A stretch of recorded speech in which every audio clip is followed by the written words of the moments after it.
Semua orang tahu bahwa di Korea, tato adalah simbol status di dunia bawah. Pemuda ini hanya menato nama gadis yang dia sukai diam-diam.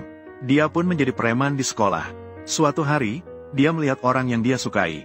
Dia berjalan bersama pria lain. Tanpa ragu, dia menendang pria itu. Lalu dia menyeretnya ke sudut dan memukulnya habis-habisan. Namun, detik berikutnya dia terkejut. Ternyata di tubuh pria itu terukir seekor naga hijau. Dengan ukuran sebesar itu, pasti itu adalah sesuatu yang menakutkan. Namun anehnya, pria itu tidak melawan. Sebaliknya, dia justru berusaha menutupi tato itu. Namun, tidak ada yang menyangka. Pria yang tampak penakut di depan ini dulunya adalah dewa perang di wilayah ini. Namanya adalah Taejik. Ingat, itu adalah hari hujan. 6 preman datang untuk merebut wilayah. Namun, Taejik sama sekali tidak panik. Dia langsung maju dan bertarung dengan mereka. Dalam beberapa detik, 6 orang itu sudah terjatuh ke tanah. Salah satu dari mereka bahkan menggunakan kekuatan berlebihan dan langsung meninggal. Dan karena itu, Taejik pun dipenjara. Namun, dia juga benar-benar mengubah hidupnya yang sebelumnya suram. Selama masa penahanannya, ibu dari almarhum sering datang untuk mengunjungi Taejik. Dia menyadari bahwa anak ini sebenarnya tidak jahat. Hanya saja, dia tersesat di jalan yang salah sehingga menjadi seperti sekarang. Jadi, dia memberikan Taejik sebuah buku kecil.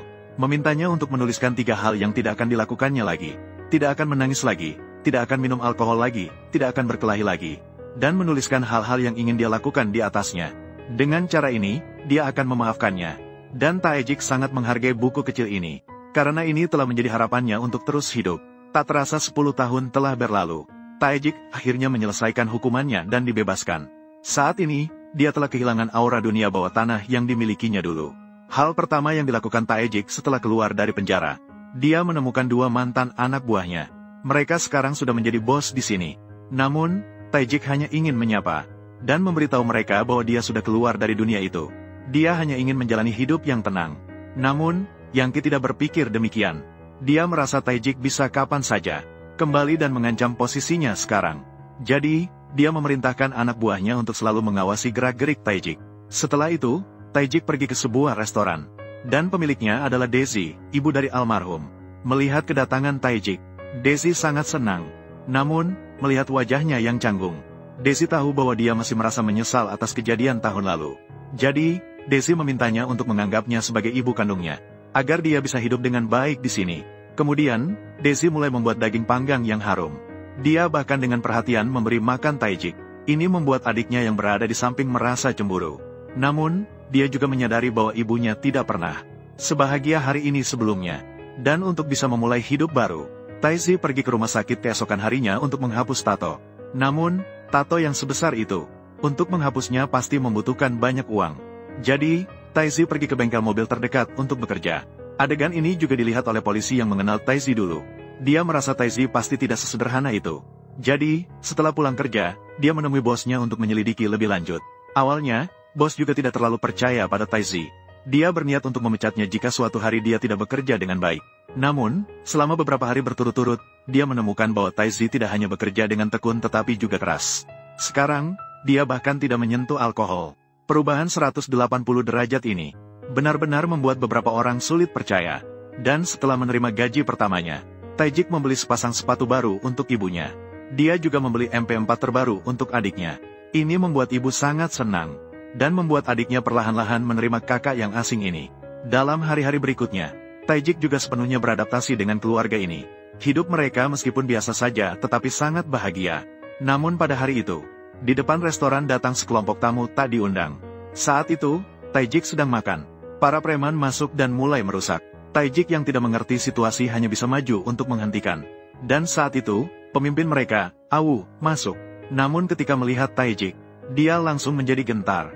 Dia segera meminta anak buahnya untuk berhenti. Karena dia juga adalah anak buah Taejik bertahun-tahun yang lalu. Dia sangat tahu betapa hebatnya Taejik. Sikap angkuh yang baru saja ada langsung lenyap.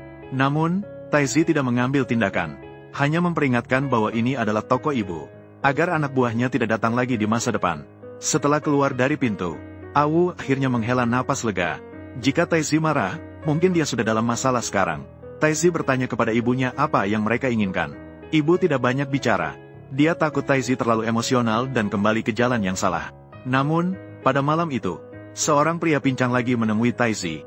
Dia juga pernah menjadi salah satu yang terlibat dalam pertarungan itu. Kaki ini adalah yang dilukai Taizi saat bertarung. Namun, Bing Zhen tidak membenci Taizi. Karena semua ini adalah kesalahan yang dibuat di masa muda. Dia datang kali ini untuk memberitahu Taizi. Anggota dewan ingin mengembangkan supermarket di sini. Sekarang hanya tinggal restoran ibu ini. Dia menyarankan Taizi segera pergi dari sini bersama ibunya. Jika tidak, anggota dewan yang kejam bisa melakukan apa saja. Namun, adegan ini secara kebetulan membuat anak buah Yang Ji menyadarinya. Hal ini membuat Yang Ji dan Awu merasakan krisis. Karena anggota dewan pernah berjanji di depan ketiga orang itu. Siapapun yang bisa mengurus restoran ibu, akan mendapatkan klub malam yang baru dibuka. Jika Biang Jin berhasil, maka wilayah kedua saudara itu kemungkinan besar tidak akan aman. Maka mereka memutuskan untuk bertindak lebih dulu. Keesokan harinya, saat Taijik pergi bekerja, Awu kembali membawa anak buahnya ke toko. Namun, ibu sangat tegas dan tidak mau menandatangani apapun. Karena ini adalah satu-satunya harapan yang ditinggalkan oleh putranya. Melihat ibu tidak mau berkompromi, mereka terpaksa mengusir ibu keluar, merusak barang-barang di dalam. Ini kebetulan dilihat oleh adik perempuan yang pulang sekolah. Dia melemparkan MP4 ke arah mereka. Tapi bagaimana dia bisa menjadi lawan sekelompok pria besar? Melihat tidak ada cara untuk mengatasi mereka, adik perempuan hanya bisa berlari mendekat. Dia memberitahukan berita ini kepada Taejik. Namun ketika Taejik kembali, tempat ini sudah menjadi tumpukan puing. Taejik tahu bahwa mereka tidak akan berhenti di sini. Jadi keesokan harinya dia menemui anggota dewan. Dia berharap anggota dewan bisa menghentikan ini. Karena dia sudah bersumpah untuk tidak berkelahi lagi. Dia berharap dia bisa membantunya menjaga sumpah ini. Dan setelah Taejik pergi, anggota dewan hanya tersenyum sinis dan membuat panggilan telepon. Tak lama kemudian, sekelompok preman menemukan Taejik. Dia ingin Taejik mengubah van-nya menjadi mobil terbang. Jelas ini hanya untuk mengganggu, jadi Taejik terpaksa menolak. Namun, pria yang memimpin langsung menyerang. Melihat Taejik tidak membalas, mereka semakin berani melangkah lebih jauh, ingin menempatkan Taejik dalam bahaya. Adegan ini juga dilihat oleh bos. Dia ingin maju untuk menghentikan tetapi malah terjebak di dalamnya. Melihat situasi, Taejik hanya bisa melindungi bosnya dengan sekuat tenaga, tidak membiarkannya terluka, hingga keributan semakin besar. Hanya dengan begitu mereka akan menyerah. Dan berita ini dengan cepat diketahui oleh penguasa sekolah yang diam-diam menyukai adik perempuan. Dia menganggap Taejik sekarang hanyalah harimau kertas. Penguasa sekolah datang untuk membalas dendam atas kejadian sebelumnya. Melihat Taejik tidak menghiraukannya, dia semakin mengejek bahwa ibunya malah membiarkan pembunuh anak kandungnya diasuh sebagai anak. Taejik baru saja ingin menyuruhnya diam, namun tidak menyangka adiknya yang kembali mendengarnya. Dia tidak bisa percaya, orang yang membunuh kakak kandungnya ternyata adalah Taejik di depannya. Adik perempuan sangat bingung tentang ini. Mengapa ibu harus mengadopsi seseorang yang membunuh kakaknya? Namun, ibu mulai menceritakan pertemuan pertamanya dengan Taejik. Dia mulai menangis saat itu, sambil berkata maaf. Saya belum pernah melihat seseorang bisa menangis seperti itu.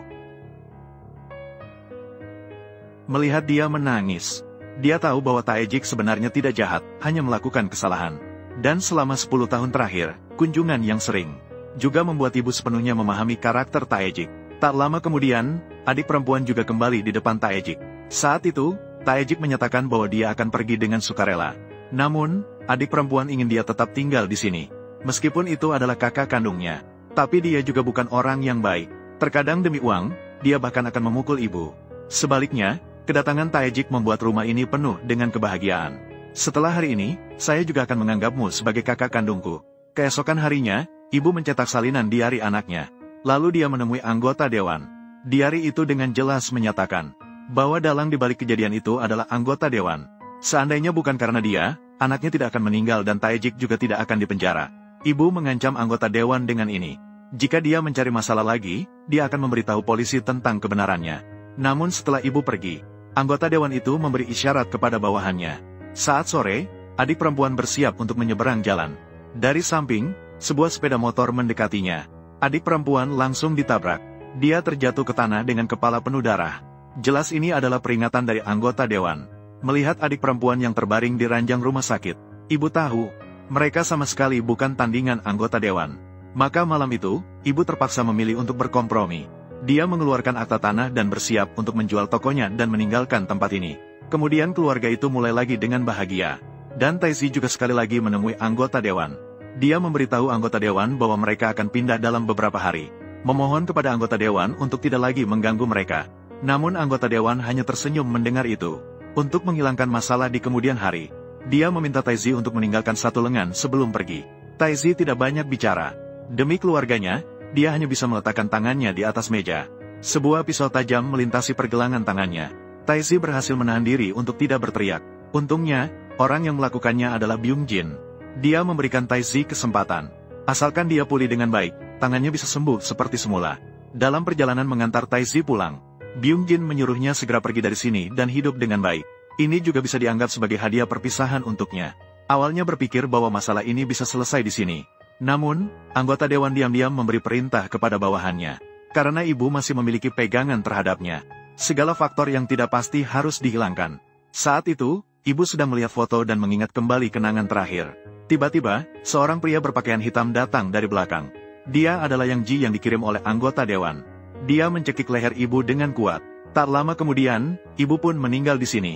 Salinan asli jurnal itu diambil kembali. Tanda tangan yang selalu enggan ditandatangani juga dicap di atasnya. Ketika Taizi membuka pintu lagi, dia menemukan ibu sudah tergantung di udara. Dia segera maju dan mengangkat ibu ke bawah. "Bangunlah, ibu, ibu, ibu."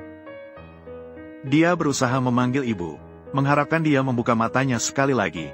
Namun yang datang hanya kesedihan yang tak berujung. Taizi mengadakan pemakaman untuk ibu. Saat itu, seluruh tubuhnya mati rasa dan tatapannya menjadi sangat kosong. Dia tidak tahu kesalahan apa yang sebenarnya dia buat, dan tidak tahu bagaimana cara memberitahu adiknya di rumah sakit tentang hal ini. Namun ketika dia kembali ke restoran, dia menemukan bahwa sudah ada orang yang mulai bekerja. Dia tahu bahwa masalah ini tidak sesederhana itu. Ternyata, saat merapikan barang-barang peninggalan, dia menemukan anting yang sering dipakai oleh Yang Qi. Taejik tahu bahwa kematian ibunya ada hubungannya dengan anggota dewan. Dan saat itu, adiknya di rumah sakit akhirnya terbangun. Dia segera bertanya di mana ibunya. Taejik tidak berani mengatakan yang sebenarnya. Dia hanya bisa berbohong bahwa ibunya sudah tidur. Setelah itu, Taejik pergi keluar seorang diri untuk menenangkan pikirannya. Namun dia menemukan di studio foto bersama yang belum diambil oleh adiknya. Melihat kebahagiaan yang seharusnya menjadi milik mereka. Saat ini, Taejik tidak bisa menahan air matanya lagi. Satu-satunya harapan telah hancur. Dia seolah-olah kehilangan makna hidup. Malam ini, Taejik kembali minum alkohol. Dia ingin menghapus rasa sakit di dalam hatinya. Namun dia menyadari bahwa rasa sakit itu sudah terukir di dalam hatinya. Saat ini, dia juga akan sepenuhnya menjadi gelap. Sementara itu, di sisi lain, anggota dewan masih ada. Mereka mengadakan pesta besar untuk merayakan keberhasilan proyek. Namun, detik berikutnya terdengar suara tangisan. Siapa yang menangis? Ternyata yang datang tidak lain adalah Taejik. Taejik yang 10 tahun lalu. Selama 10 tahun, saya selalu menyesal, jadi saya bersumpah pada diri sendiri. Apakah kamu harus melakukannya dengan begitu ekstrim?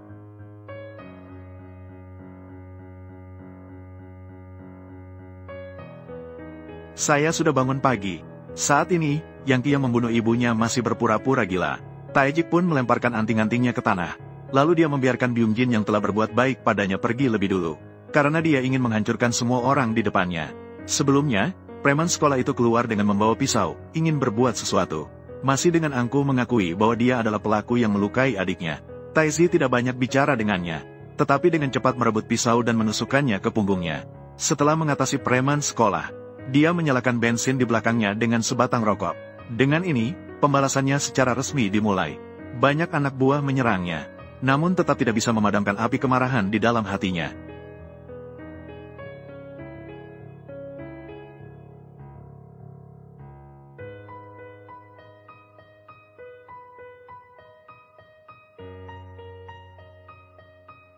Meskipun dia dipukuli hingga penuh luka, dia tetap akan terus bangkit. Bahkan jika dia ditusuk sekali, dia tetap bertahan dan tidak jatuh. Karena ini jauh dari rasa sakit di dalam hatinya. Setelah mengatasi anak buahnya, dia akhirnya tiba di depan anggota dewan. Taizi tidak memberinya kesempatan untuk merayu.